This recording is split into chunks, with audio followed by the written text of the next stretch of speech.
Well, thank you so much to all of those who have said that you missed me, in the comments over the last couple of days, and that you're glad that I'm back. All three of you. But I know I didn't miss you. you didn't miss me. But Larry, I was just about to compliment you. I was going to say they really actually probably missed you. That's really what was I don't going know about I don't know. Anyway, Larry Goldberg is back with us today, and he and I are going to have a marathon session. We're going to cover everything that we didn't cover over the last 3 weeks.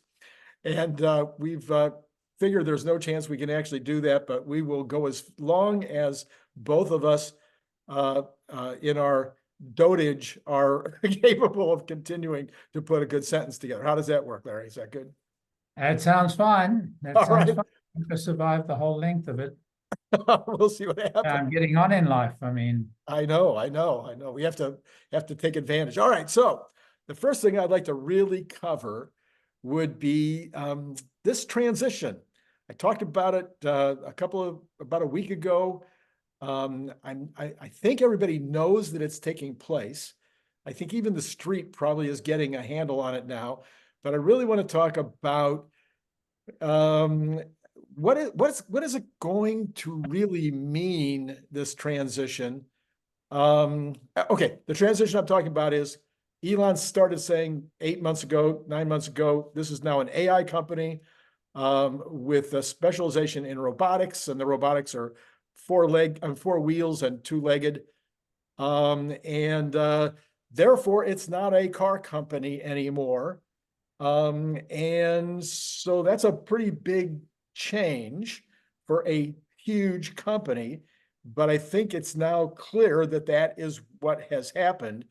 What does that mean in terms of how we view Tesla as a company? What does that mean to you?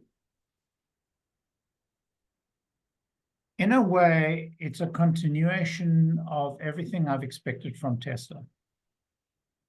And in a way, it's a revolution in what we're seeing from Tesla. So it is a realization of the promise of a Tesla run by Elon Musk, as opposed to a Tesla run by anybody else.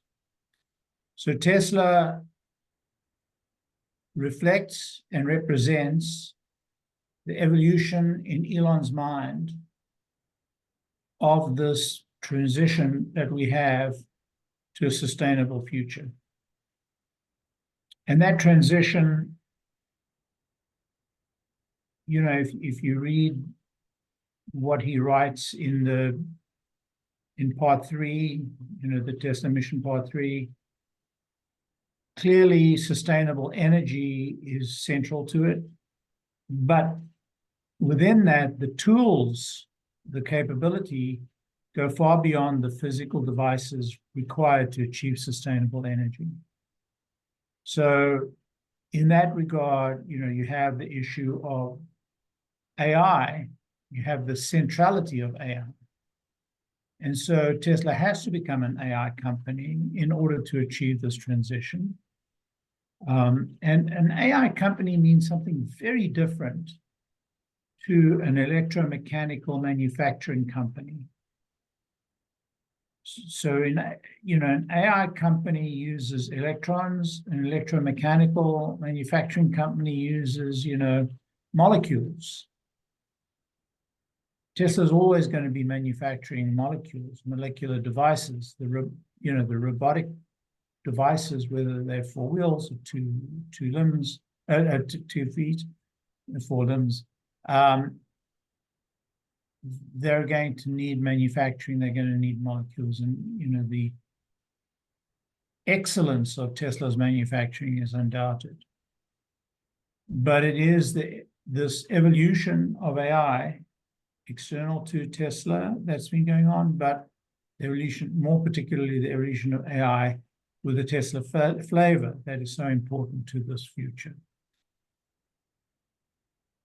Elon saw this quite a while ago. He saw this coming quite a while ago, and it's taken an adaptation in his mind to see it, and more particularly to try and communicate it. Elon communicates in memes, and he communicates in tweets, and he communicates in sort of broken sentences that come out in his public appearances. But you can actually trace the thought pattern over the last 3 to 4 years as he's watched the development of full FSD, as he's defined the development of Optimus. And we just see this evolution of his thinking. And, this points to his reluctance, or his absolute conviction against returning money to shareholders from the cash balances, because he understands several things. The one is the auto industry is incredibly cash demanding. The auto industry is never going to be, a very high margin, high volume business. The auto industry is all about molecules, and he's thinking in terms of electrons. So the automobile industry for him is a means to get to robotaxis in order to destroy the auto industry, if that makes sense. I mean, because when you think about it, if robotaxis are successful, then instead of seeing 100 million cars sold a year, we're probably going to see 20, 30 million cars sold a year, if that. And different vehicles and times. So this transition also involves, change of focus from manufacturing to, the whole notion of the electronic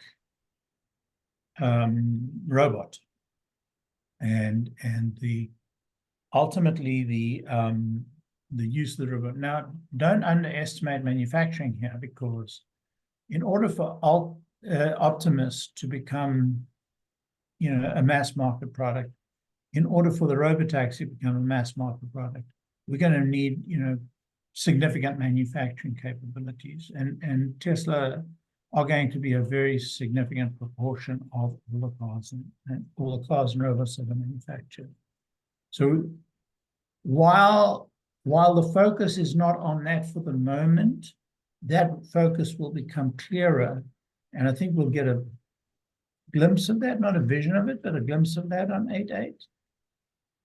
The clearer vision we're going to get is the electron side of the house. That is to say, where we are with FSD, where we think we'll be with FSD, what the transition will be, and hopefully some indication of what the business model, because that's a huge part of this transition, what Tesla chooses, what role Tesla chooses to play in this transition to vehicles that are, completely autonomous versus vehicles that, need human agency. And that can take many forms, and it may take multiple forms. I've held that for a while, that Tesla are going to both partner and run their own network. It only makes sense because there are so many facets to this. I think they're going to need. It would be helpful to them, not they're going to need. It would be helpful to them to have many partners rather than, us against the world,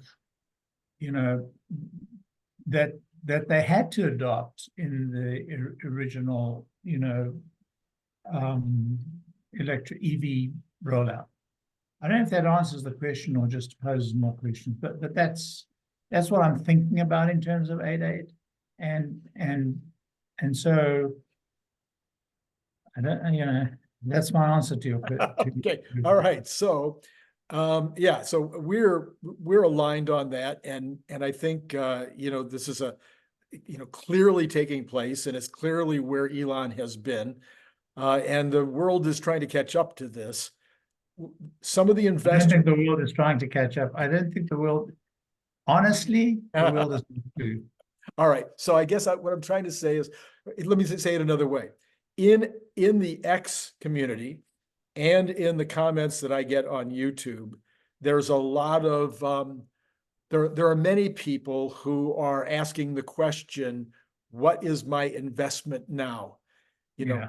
I was invested in this idea of changing the world, eliminating CO2 in the atmosphere, getting rid of ICE vehicles. You know, this is where I saw the future. Now we're talking about robots and we're talking about robotic cars and whatnot, and it doesn't feel as much like what I was doing. Also, I was counting cars and counting margins, and I was doing all these things that had to do with a factory, and all of a sudden that seems everybody's talking about, Randy's talking about, Elon's talking about that the car business, those molecules, the molecule part of the business will be a little tiny fraction of the total business income and the stock value. So do we still need to count cars? Do we still need to count battery packs coming out of battery pack factories? Do we need to, or should we be counting something else? And how do we think about Tesla in that way? Well, it's a multi-part answer because we're already counting something else. We're counting how many processors, how many H100s or H200s equivalent Tesla have. So we're already counting something else. I think it's important to count both the molecules and the electrons, because the molecules enable the electrons. Now, the number of cars you need in a robotic world, in a autonomous, robotic world, are much smaller than the number of cars you need when everybody owns 2 cars in the garage and 1 for the student, or 2 for the student, or 3 for the student. My neighbor's got 5 cars, right. 6 actually. Yeah. I have 3 cars sitting in my garage. There are 2 of us in the house. I mean, it's crazy. It's stupidity. Yeah, it's just stupidity. So yeah, we will see fewer cars, but they will be doing more miles. And so yeah, we will see, a smaller number of vehicles. Now with robots is different. We're going to see an awful lot of robots because we see 0 today. Right. The multiple millions in the future, and the whole world is going to have to change. So robots will need molecules that don't exist at the moment, that aren't manufactured at the moment. So that's true. But on the other hand, they'll enable enormous amount of creativity amongst the humans. What happens, what happens in that kind of world where labor is free is just such an open question. It's so hard to define. It's definitely a new phase in the world. And the question is it better for the environment, or is it not better for the environment? And what does the environment mean? All of those are open questions. But do we count cars? Yes, because for the foreseeable future, and certainly for the next 3 years, cars are going to be the bulk of the revenue for Tesla.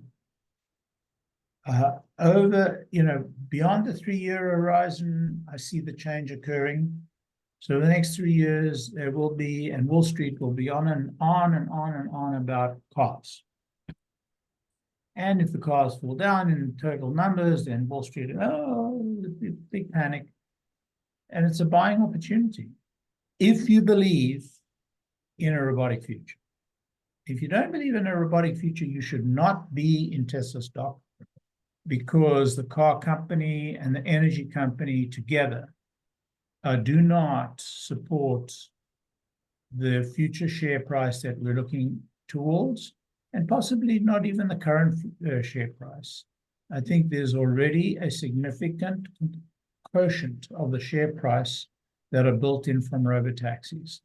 And the reason I say this is you only have to go back to last quarter's call, where the clarity with which Elon spoke about the Robotaxi and the coming maturity of FSD finally hit Wall Street in the face. And the few analysts that really do assign value to FSD suddenly got purchased. And we saw the share price move from the 140s to 170s, 160 to 170. Mm-hmm.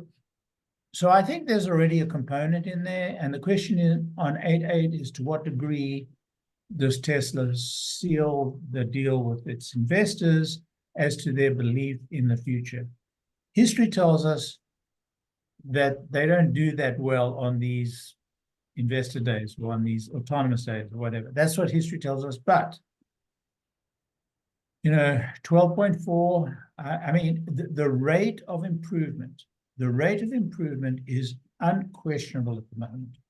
There was a time back in, 11 to 12 and 12, there was a big question mark about the rate of improvement. It seemed that every little bit of improvement came with a cost of some other part of it, and clearly the code was very brittle. But we're past that now. We're definitely on upswing.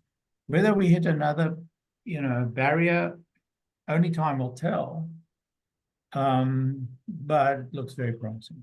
Yeah, and I think we could take a lesson from another part of this revolution in terms of AI, and that is from the releases over the last 10 days or 5 days even of the new Google and also the new OpenAI products. They also they've changed so much in just a month or two, in terms of the speed and in terms of the quality of the responsiveness. When you go and in the breadth, it's not just the speed and the quality, it's the breadth, it's the multi-medium nature of it, which, by the way, confirms everything Elon's been saying and doing about, FSD. We now begin to realize that whereas we were always focused on the printed word, that in fact all communication, visual, oral, written, unspoken, but thought, all communication is subject to the same capabilities, subject to the same means of learning and means of calculation. And we saw that with FSD, by the way. We saw that, I don't know if you recall, on Autonomy Day. Was it Autonomy Day? Maybe not Autonomy Day last year, or it was the investor conference last year. I don't remember which one, but they showed the car driving on its own generated roads. Yeah. Yeah. And that, that was the signal. That was the signal. So they had already made the advances, made the discoveries, figured it out. And in a way, that's the presage of what we're now seeing. So yeah, I mean, it's, the game is on for sure.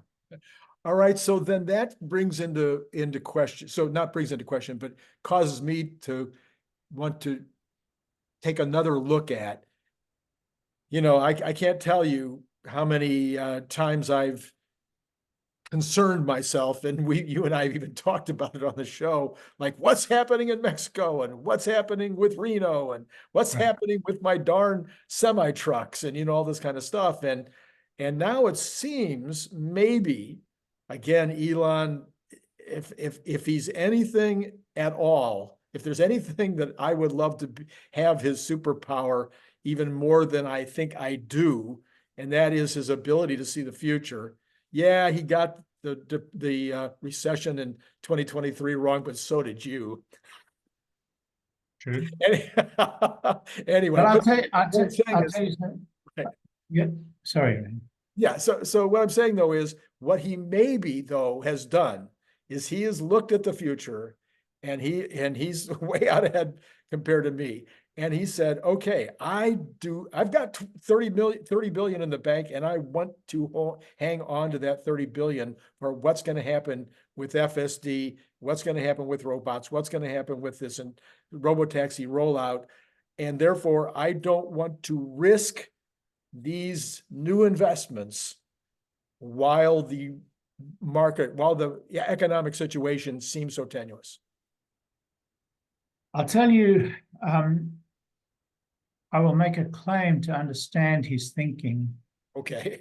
Because like him, I have been through some really, and like you, yeah, I've been through some really tough scrapes in business. And it is very hard to communicate just how tough those tough scrapes can be. To your psyche, to your very existence.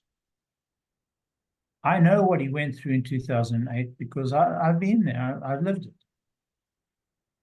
And so anybody who has survived what he went through in 2008, not what he went through before then, not when he got thrown out of PayPal, not when he got, literally outvoted in his original venture. Because those are psychological, scars that are referential in your mind. But the reference of those kind of hard times that the recession of 2008 caused him, coupled with his insight in business and his ability to foretell the future, both from a product point of view, but also from an economic point of view, led him to make the decisions that he made in terms of, all these corporate decisions about where they'll expand and what their, the product line, all of that, he just kind of pulled in and reined in, and he's been reining in for about a year and a half, as you pointed out. So it's a second, it's kind of it's an instinct that's informed by experience. Right. And he has a deeper instinct and insight than any of us. And he has this, really tough experience. And we have had the same. Now, you accuse me of calling the last recession, what's the saying? He's predicted the last 23 of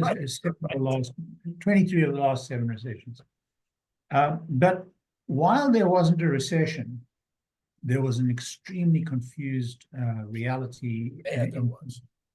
Several industries really suffered, and so if you look at even the sales of Tesla vehicles, they really, but in a way that's his fault. If there's one place I fault Elon is not adding more models to the lineup. I think that's what the legacy automakers have said about Tesla, and they're right. But that's because he doesn't want to be in the auto business. He wants to be in the robotaxi business. Yeah. That's the key to what's driving this. And the energy business, he wants to be in the energy business, but he wants to be in the intelligent edge of the energy business. Right. So yeah, it's no doubt that he has been conserving his cash. And it was very clear to me. All these arguments we had with Gary Black and company about paying back capital was crazy. It's the kind of decision you'd expect from corporate managers who are going to, milk the company for what they can do and really turn it into a conventional automaker. So he's shown enormous insight, informed by really serious experience. And while he may have been too conservative. Right? You know, he may have been too conservative in not having additional lines of manufacture earlier on. In the end, I think he's going to, like so many of his decisions, it's going to be turned out right. What did Peter Thiel say the other day? There's a rule. When Elon speaks, listen to him. Okay, that's a very important rule. Hard rule number one. Yes. Rule number two, if you think that, anyway, never mind. I won't go down that one. Rule number two is remember rule number one. So, okay, so we have this massive amount of compute now. And more compute on the way. Just announced this last week that he's buying from Dell now. Apparently rumored from Dell. I don't think it was announced. I think it was a press story, but not an announcement by either Dell or Tesla. Okay, I think it was, yeah, okay, but apparently, based on Dell's earnings, I guess their earnings call, what they said in the earnings call, was that how it worked?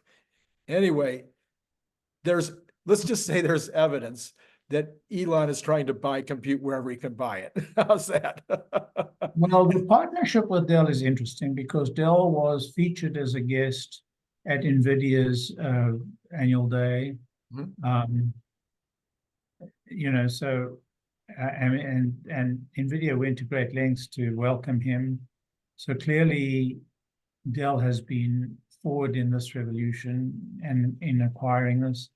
And that he was a stalking horse for Elon is no surprise at all, or that he came to a deal with Elon. They are friends, and yeah, I think it's pretty exciting. So do you believe that, this is a crazy question, I don't know why I'm even asking it, but I'm going to ask it anyway. Do you believe that Elon has a desire to actually be number one in terms of total compute capability? Is that a kind of an ego thing that he would like to actually own the largest amount of supercomputer capability of anyone out there? Yeah, I think Elon wouldn't mind the bragging rights, but that's not what drives him. I mean, what drives him is he needs more compute. He understands that. And if that leads to the ability to, you know, generate a meme about the compute power that he's got, so much the better. But, you know, what drives Elon is, you know, very serious calculation. And so, you know, he's very deliberate in his thinking. I read a piece that the guy from Babylon Bee talked about how they were canceled by Twitter and how they were contacted by Elon to ask about this cancellation. And it seemed that it was, from that point, it was a deliberate roadmap from that point to the actual offer for Twitter.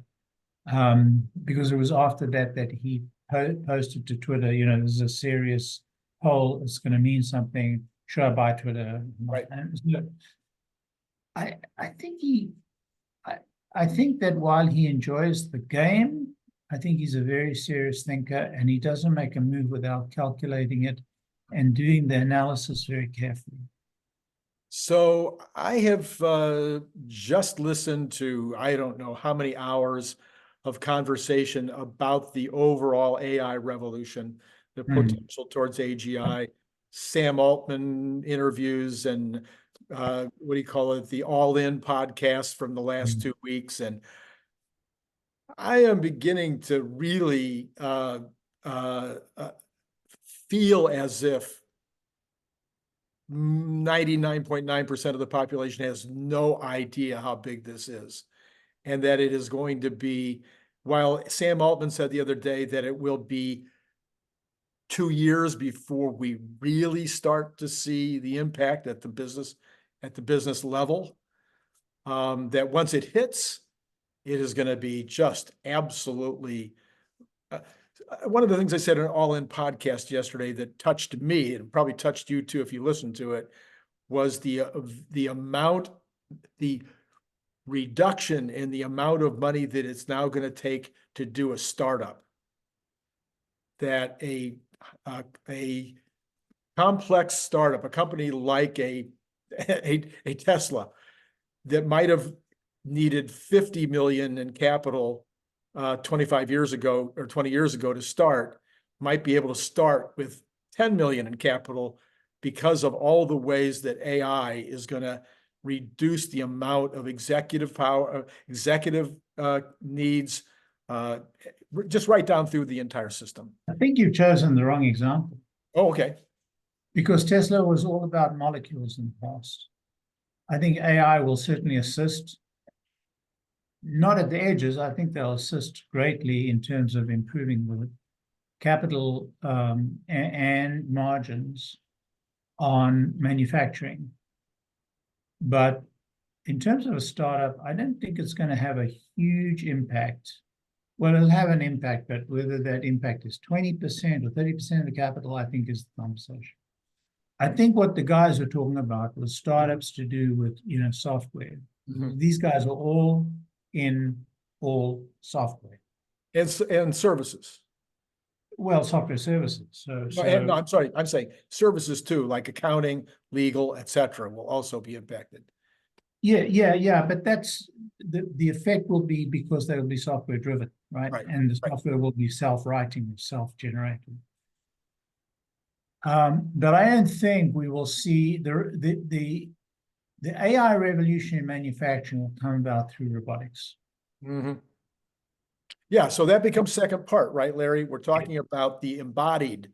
The embodied part of the revolution will be bigger as it was with the internet revolution. The embodied part will actually have a larger impact, larger total sales, larger total profits. And that's where we're sitting with Tesla. And I think that's what the world isn't. That's the part to me that Wall Street should be able to wrap their arms around, is that they've seen what happened with the embodied part of the internet. Why, and this is an absolute the exact same circumstance coming up. And it should be something that, there's smart guys on Wall Street. There's a lot of smart guys on Wall Street that are visionaries. And a bunch of smart guys on Wall Street look like you and me. They're 60, 70, 80 years of age.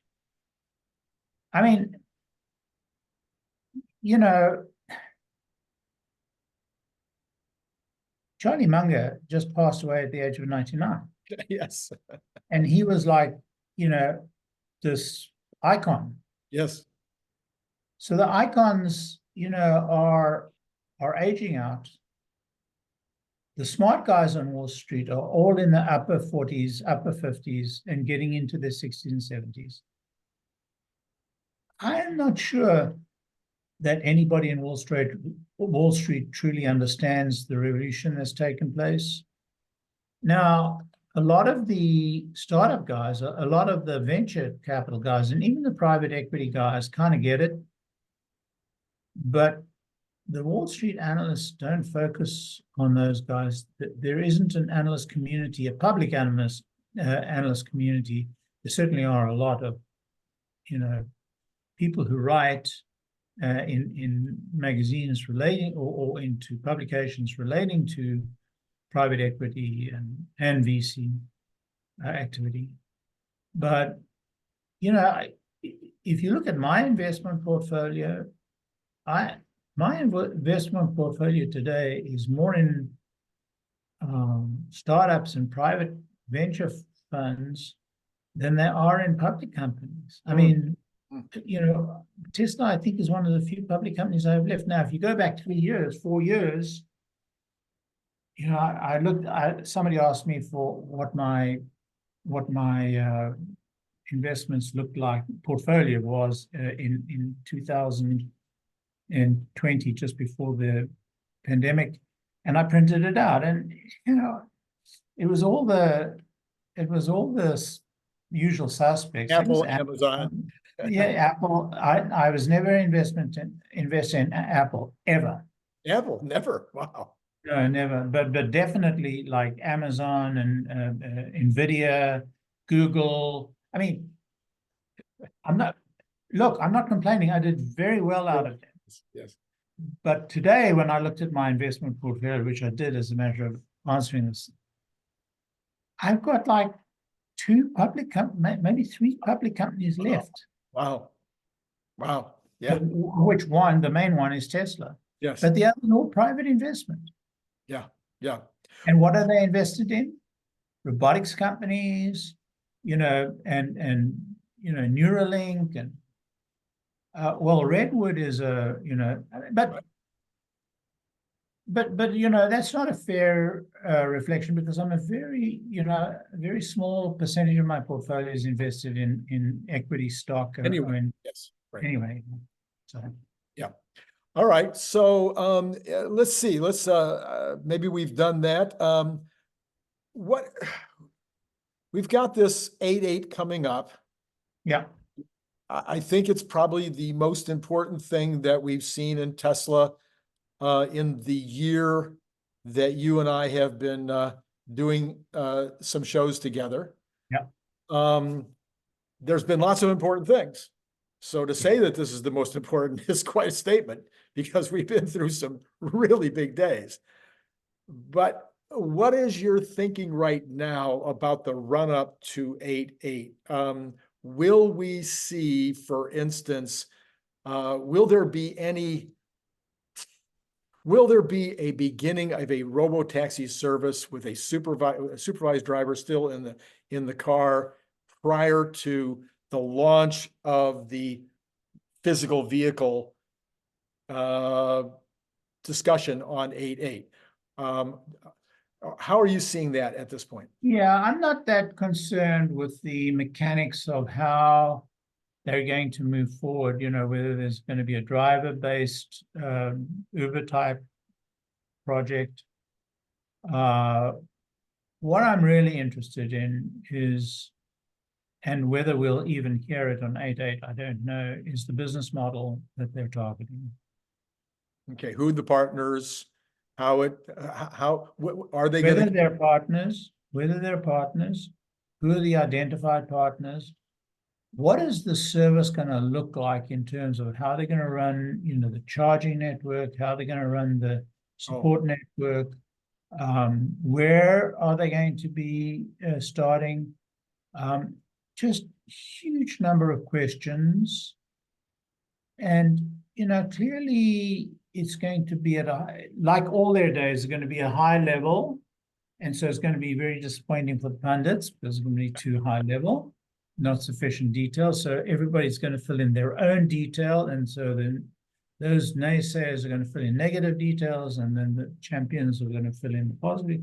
So that's the reason why these days seem to end in, the stock tailing off, because there's something for everybody and there's nothing for everybody. Well, all right. So that maybe is why I'm pursuing this conversation the way that I am.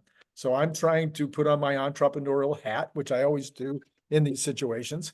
And it would seem to me that if you are going to unleash this major new category of business, that one of the ways you would want to do it is with some trials.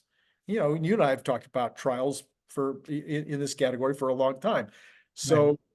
To start with a supervised version of this in Phoenix, or to start with a supervised version of this in China, in one city or province, seems to me to be the wise way to introduce the business model, to show that this is how the app works, and this is how much we're going to charge, and we can get away with charging this much, and this is how we're going to deal with cleaning the car at night, or whatever the case may be. So it would seem to me that a trial either before or immediately after 8-8 would be the way to not only do it, not only from a practical, pragmatic rollout standpoint, but also in terms of helping the street to understand the business model. It's possible. I mean, frankly, Uber are running such a trial already, because so many Uber drivers have FSD, right? And they'll say to their passenger, you want me to go to FSD, yes or no? And then if they say yes, they'll try it out, but it's supervised and they'll intervene. And of course we have, our own Omar Holmars does it as a matter of course. Right. And there are a few other guys who are doing it. So that's possible. I don't think that's Elon's way. I think Elon is going to present fair company. It's going to start on such and such a date, such and such a place. I don't know that they're going to give us much detail. I think he's going to keep that close. But, you know, it wouldn't shock me for him to say, and on, you know, such and such a date, we're introducing it in Austin, and you'll be able to call the car on your phone in the app, and we'll be there for you, you know, and we'll announce cities as we go. I wouldn't be shocked if he did that, and, you know, set a date of 1/1/2025. It's possible. How much detail is going to give us of the business model? I don't know. I know a lot of people are guessing a lot of different forms that it's going to take. But, you know, think back to the introduction of the internet.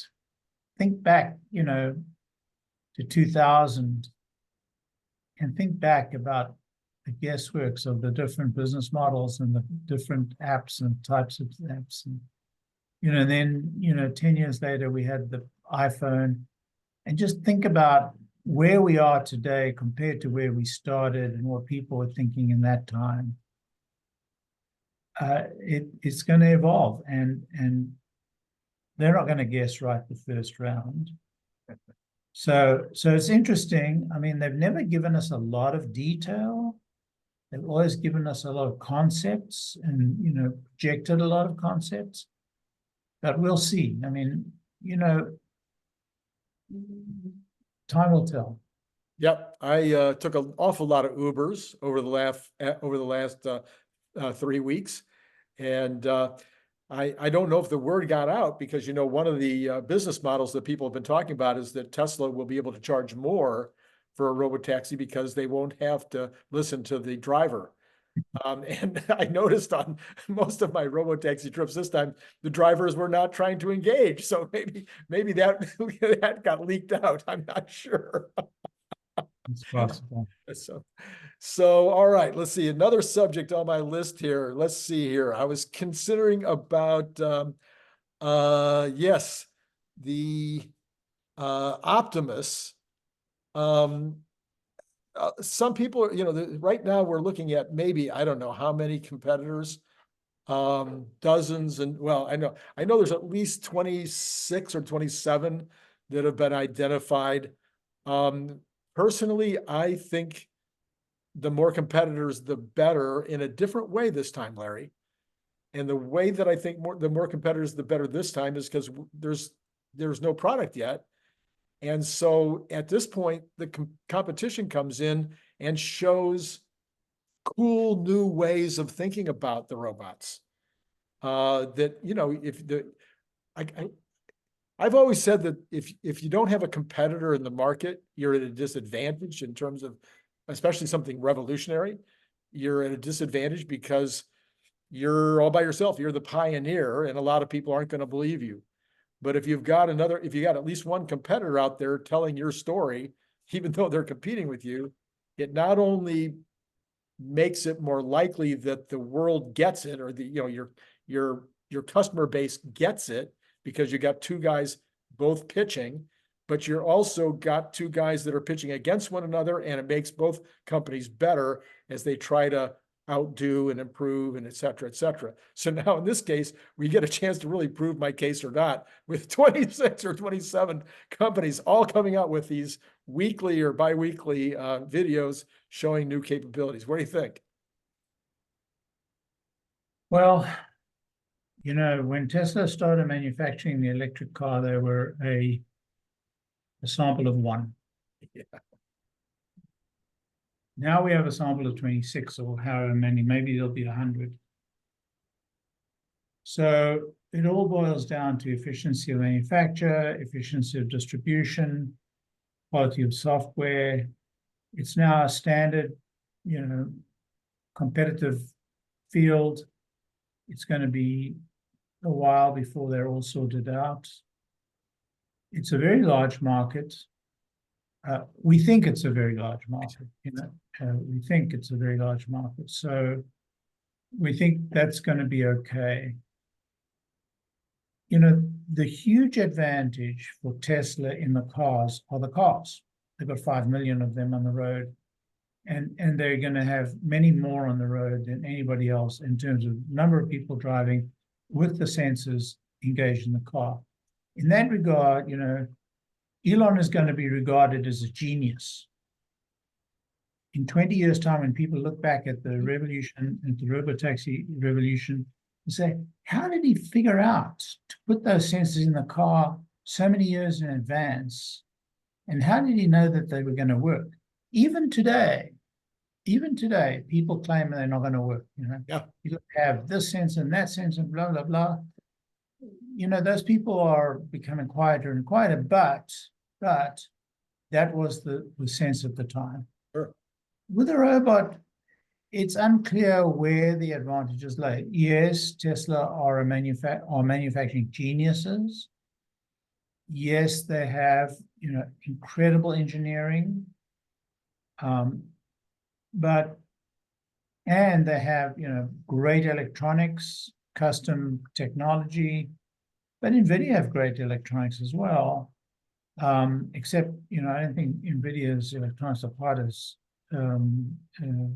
efficient from an electrical point of view, from an energy point of view. And Tesla have batteries, but all of those things are becoming commodities, or will become commodities. So the real issue is the software, and can Tesla software be the winning factor? So it's a fairly conventional, competitive universe. It's one in which, in theory, Tesla have several advantages. But OpenAI are working hard at the problem. NVIDIA are working hard at the problem. One imagines Microsoft and Google are working hard at the problem. So it's a hard problem to solve. Tesla have been very good at solving hard problems in the past, but I don't rate their lead in that field quite anywhere like I rate their lead in FSD, because in FSD they have such a unique positioning.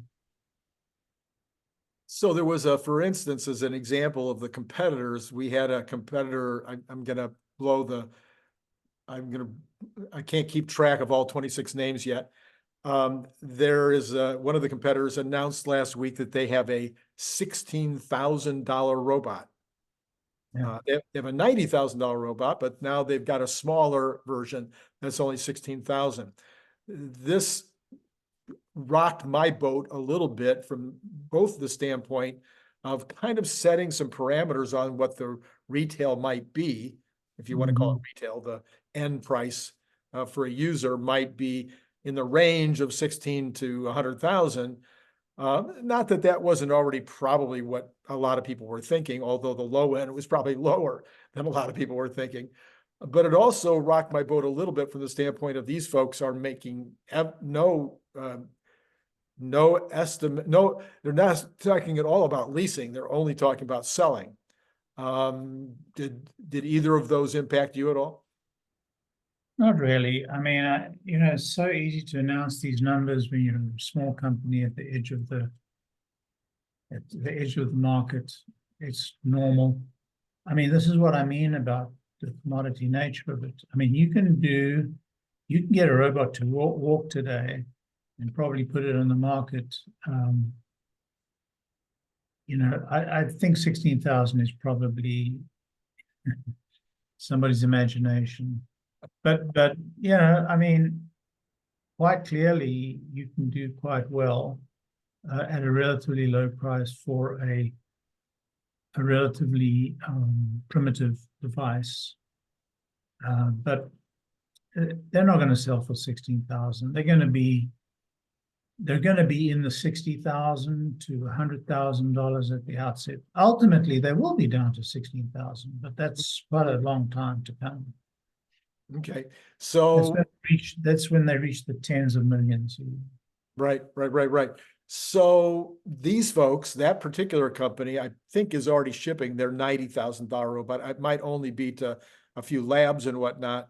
But they're fully talking about being up and running in numbers.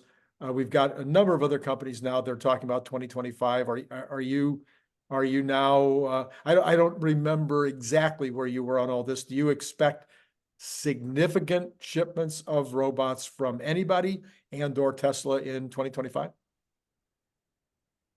I'm aligned with what Elon said. You know, they'll have some robots in the factory working in 2025.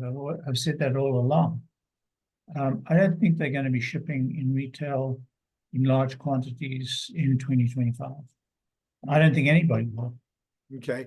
And then my feeling has been, and Scott Walter agreed with me in our last conversation on this, is that once you have the capability to build 100,000 of these a year, it is no big deal to go to 10 million. I mean, it's just not like cars. Is that how you feel? It's easier to manufacture 10 million than 100,000.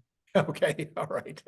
You know, I mean, the level of automation and the cost of setup over 10 million is much lower than the cost of setup over 100,000. So, yeah, I mean, you know, once you crack the code to high-speed manufacturing, you know, automated manufacturing of the bots, then, you know, there's significant value in doing it in vast numbers.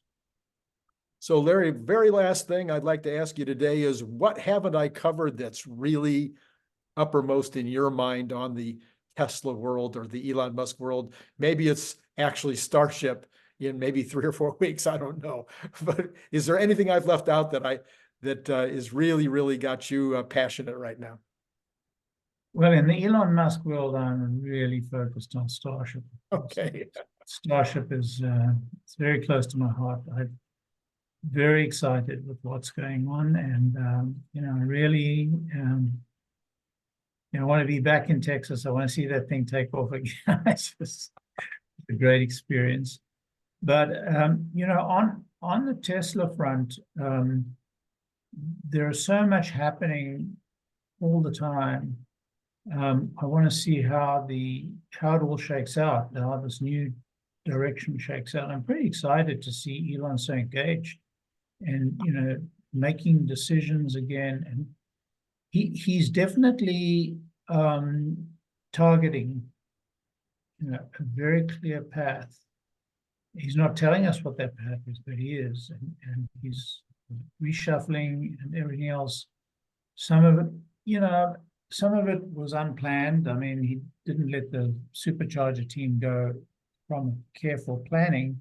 He let the supercharger team go because they were not aligned with his thinking. And so he just said, right, it's right, you move on. You know, we have a lot of history with, you know, Elon doing that.